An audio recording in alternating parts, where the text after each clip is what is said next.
The story starts as a woman named Eleanor awakens in a strange room, which she has never come across. Across from her is the manager and architect of this place, Michael. Shockingly, it turns out that she's dead, and now she is in the afterlife. In the afterlife, there's the good place, and there's the bad place. Luckily, she's in the heavenly afterlife, called the good place. After a while, Michael gives her a tour of the good place neighborhood she'll be residing in. He explains that the good place is divided into several distinct neighborhoods, with each one containing exactly 322 residents, who have been perfectly selected to create harmonic balance. Every neighborhood is unique. Some have cold weather, some hot, some are cities, some are farms, and so on. After the tour, Eleanor, along with some other newcomers, are made to watch an informational video. In the video, Michael welcomes them to their first day in the good place afterlife. He reveals that humans are given positive or negative points by judging each and every action they make in their lives. For instance, throwing trash outside the bin can get you negative points, whereas helping someone with directions can lead to positive points. After a person dies, their total points are tallied by the afterlife architects, and only the people with very high scores are allowed into the good place. Moreover, everyone in the good place is awarded with a house of their own. These houses are specifically designed according to their tastes and likings. In addition, they are also given a soulmate who matches their personality, a person with whom they are to spend their eternal life together. After the introductory sessions, Michael introduces Eleanor to her soulmate, Chidi, who used to be an ethics professor. Following this, he pulls up a video showing her memories from her time on Earth. It turns out that Eleanor worked as a lawyer who tirelessly defended innocent people on death row and campaigned for human rights. This is how she earned her spot in the good place. However, after Michael leaves, Eleanor realizes that something is wrong. As it turns out, the memories from the video are not hers after all. In fact, the afterlife architects had a small mix-up and invited this Eleanor in place of the real one from the video. This imposter Eleanor had a completely contrasting life, where she made a living by deliberately selling fake medication to the sick and elderly. She was crass, rude, and selfish. Eleanor knows that she's only here because someone with the same name was sent to the bad place instead of her. Shortly after, she is introduced to Janet, the source of all information and knowledge for humans within the good place. Janet is also responsible for providing the inhabitants with any object, as requested. She is basically Siri, who can be used primarily as a personal assistant by the residents of the good place. Next, she is also introduced to some neighbors. One of them is Tahani, who is outspoken and has always done charity in her life. But strangely, her assigned soulmate is a monk who has taken an oath to remain silent in his life. That day, the good place is throwing a welcoming party for all the new residents. However, Eleanor's bad nature is soon revealed. During the party, she calls the neighborhood Tahani a giraffe and stuffs shrimp up her bra to steal some food for home. The next morning, something very unusual happens. In the neighborhood, countless shrimps are seen flying in the sky. Giraffes are running around, and even a giant toad is wreaking havoc. It turns out that everything is a result of the negative energy Eleanor has been releasing in the good place. Taken aback and worried because of the incident, she reveals everything to her soulmate Chidi. She even begs him to help her be a good person so that she can remain in the good place. Being the good guy that he is, Chidi agrees straight away and starts teaching her ethics lessons. A few hours later, the new residents are called to assemble for the second day of their orientation. In today's class, everyone will be taught how to fly. But since the neighborhood is in a mess, some of them have to volunteer to clean up the place. Taking this as the perfect opportunity to teach Eleanor about ethics, Chidi mentions both of their names. However, the problem is, anyone who volunteers will miss the flying classes. Eleanor is hesitant, but she has no choice but to agree. Initially, she does her job well and cleans the place well, but when she hears how amazing flying is, she hides the trash inside someone's home and goes to join the others. And just like the previous incident, this one has consequences. A large trash storm soon occurs, causing Chidi to lose faith in Eleanor. To make matters worse, her secret isn't a secret for long. That evening, Eleanor receives an anonymous letter stating that someone knows she doesn't belong here. Panicked, she assumes that her neighbor Tahani is the culprit, but just then she receives another message saying to meet in town square. Eleanor quickly follows the instructions and meets the sender, who shockingly is revealed to be Tahani's soulmate, Jason. It turns out he's not a monk, and just like Eleanor, Jason was also mistakenly put in the good place. He was a drug-dealing EDM amateur DJ from Florida who likes to play video games. But unlike Eleanor, it's been a walk in the park for him to hide his secret, as he has been assumed as a mute monk since he entered the good place. Together, Eleanor and Jason attempt to stay in the good place, but that proves more and more difficult, as the latter desperately wants to show his true self. One day at an event, he tries to go on stage and reveal everything, but before he does so, Eleanor creates a distraction by ruining a perfectly made cake that one of her neighbors spent 3 days working on. Unfortunately, this creates a large sinkhole in the place, which sends the neighborhood into a state of panic. 4 days have passed by, but the calamitous sinkhole keeps becoming larger and larger. This makes Chidi very angry, implying that no matter how many times he gives Eleanor ethics lessons, it's impossible to change her nature. Soon their conversation turns into an argument, and for the first time in her life, Eleanor feels guilty. Hence, she makes a commitment that from now onwards, she will only do good things. place. It only took her until after she died, but it's a start. After a couple days of anxiety, Michael still hasn't figured out who the culprit is. He's beginning to doubt his ability to manage. So he announces that he has decided to retire. Everyone is sad to hear this, as they feel Michael has been a good manager. The next day, the neighborhood throws a party before Michael leaves. However, he asks to cancel the party, as retirement for a being like him does not mean that he can relax. In fact, retirement for him means being punished heavily, where his soul will be disintegrated. Hearing this, Eleanor feels extremely guilty and decides to come clean. That night, as Michael is giving his goodbye speech in front of the whole town, Eleanor gets up from her seat and confesses to being the mistake that has been ravaging the neighborhood. As expected, this stuns everyone. The next day, a train arrives, ready to take Eleanor to the bad place. Chidi, Jason, and Tahani are there to say their goodbyes. However, before the train leaves, Michael takes pity on Eleanor and vouches for her to stay in the good place, claiming that she has improved a lot and has become good. This was proven when she confessed the truth to save Michael. The problem is that the real Eleanor has been brought to the good place to replace the fake one. Not only that, the superiors have also found out upon checking that Jason was also wrongfully admitted to the good place. Michael negotiates with one of his superiors, claiming they both have changed, but the superior decides that at least 2 people from here must go to the bad place. He doesn't care which 2. Following this, Eleanor, her soulmate Chidi, Jason, and his soulmate Tahani are sent to a room to discuss. Eleanor asserts that it has to be her and Jason, since the 2 were sent here by accident. However, Jason is reluctant to leave. As their arguments become more heated and frustrating, Eleanor laments how torturous this is, until Eleanor is struck with a revelation. She deduces that they are not in the good place at all, and that they are actually in the bad place. In addition, they are actually being tortured by Michael himself. She figures that since they are in this place, they are never happy. The 4 of them have been torturing each other, not by accident, but by design. When Eleanor confronts Michael and his superior about her discovery, they begin to laugh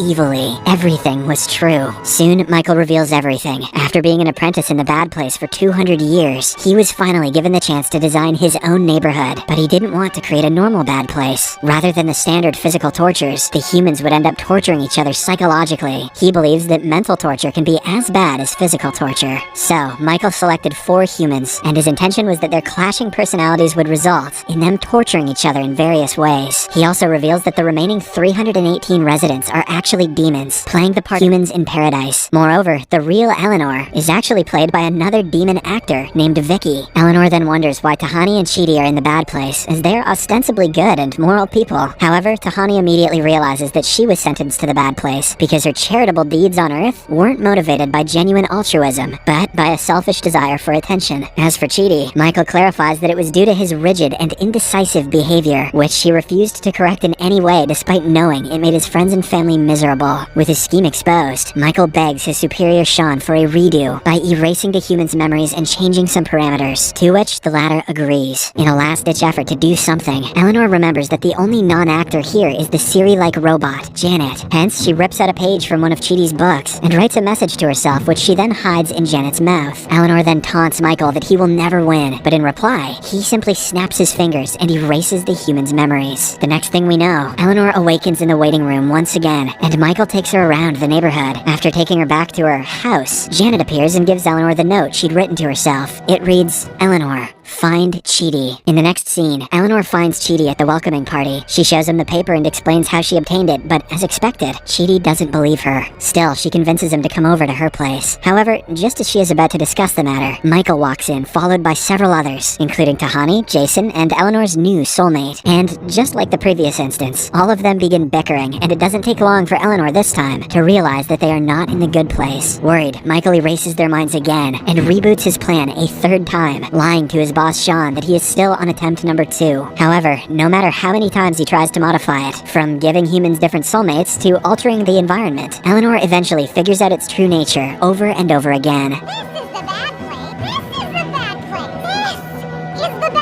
Not only that, but with each reboot, the 4 humans seem to have better personalities, and even find out about the ruse faster and faster. Expectedly, Michael grows more frustrated as time goes on. When he launches attempt number 802, he goes outside to a neighborhood meeting, where only the demon actor Vicky is present. She complains that everyone is sick of the constant reboots, so much that they often can't remember what their jobs even are. When Michael tries to clarify, Vicky mentions that he has lost control of the experiment, so the other demons have gone on strike. She then presents the list of their demands, which includes her taking over the next reboot. Michael is outraged and swiftly refuses the demand, but Vicky blackmails him by saying that if he doesn't comply, she will reveal the 800 reboots to his superior, Sean. This will result in him getting retired for sure. Michael is visibly frustrated, but just then an idea strikes his mind. He goes to Eleanor's house, where she, Chidi, and Tahani are, and Jason joins them. Seemingly once again, they already know they are in the bad place. Eleanor says they keep figuring out the puzzle of the good place, so they're winning and he's losing. However, Michael says that he wants to team up with them. He details his plan. He will reboot the neighborhood, but secretly leave the 4 humans' memories intact. Then they will pretend to emotionally suffer for a long time without realizing this is a fake good place. If they refuse, the experiment will be deemed a failure, and everything will go downhill. Michael himself will be retired and burned eternally, while the humans will be shifted to traditional physical torture. Michael also claims that he can get the 4 and himself into the real good place if they succeed in their plan. They agree, but Eleanor adds a condition. As a member of the team, Michael must also participate in Chidi's ethics classes. Next, the neighborhood is again rebooted, with Vicky taking over as the main caretaker. For the next few months, the 4 humans pretend to suffer emotionally and not know about the fake good place. Every day, they meet Michael in secret, where they are also joined by Janet, whose purpose is to serve the humans. There, they are taught ethics by Chidi. It is difficult for Michael to understand the concepts, owing to the fact that he is an immortal being whose only purpose is to torture humans. He confides to Eleanor that he finds it hard and wonders how she was able to improve so much. Eleanor states that whenever she did a bad thing, she'd hear a little voice telling her it was wrong. When she would do good, it would go away and she would feel better. Michael takes comfort in this. Time passes, and one day, Michael receives a surprise visit. It's his superior, Sean, congratulating him on the success of his experiment and promotes him. He reveals that based on records, the 4 humans have been enduring similar torture like the ones in the actual bad place. Michael then pretends to reveal to the 4 humans that they're in fact in the bad place. However, much to their shock, Sean informs them that because the experiment is a success, they want to study everything that happened here. The 4 humans will now be transferred to a traditional section of the bad place to be tortured. There, their brains will be studied. As expected, the group is devastated. In particular, Eleanor feels like Michael has betrayed them. However, he claims that he didn't know anything about this. Eleanor starts berating him as they are now doomed, but Michael says that there is one solution. They have to escape the good place, and for that, they need to meet the judge who lives in a portal in the middle of the bad place. Then all the humans have to individually back up their claims that they are worthy of living in the good place. The humans are skeptical about the idea, but since they have no other options, they agree. Next, Eleanor, Chidi, Tahani, Jason, Michael, and Janet are on a train on their way to the bad place headquarters. After a long journey, they make it to the residence of the immortal, the all-knowing judge, Jen, and try to convince her that they are worthy of being in the good place. However, the judge reveals that no human has been accepted to the good place in the past 531 years. Shocked to learn this, Michael argues that the points system is inherently flawed, as the rise of globalization and industrial capitalism has simply made it impossible for any human to be ruled good enough. After a lot of arguments, the judge agrees that there is a flaw in the system, which they need to fix immediately. To solve this, she conducts a meeting and summons some others to discuss the matter. The team then makes a proposal. In the current system, people get one shot at life, get evaluated, and get a final destiny. But in Michael's fake good place, the 4 humans had hundreds of lives because of the reboots, and through them they got better and better. Hence, they propose that the life humans have on Earth will be considered not the test of one's ultimate destiny, but just a starting class. At death, the humans' point total will give them a place to begin. All of them will go through a test, a simulated environment like Michael's neighborhood, set up by 2 architects, one from the good place and one from the bad place. They will make a scenario which exposes the person's moral shortcomings. At the end of the scenario, the architects will sit down with them and evaluate what they need to work on, and then they'll get rebooted. Then a member asks how that's going to help, since they'll forget everything when rebooted. Eleanor explains that what they discussed will remain with them, like a little voice in their head. Humans will go through it as many times as needed.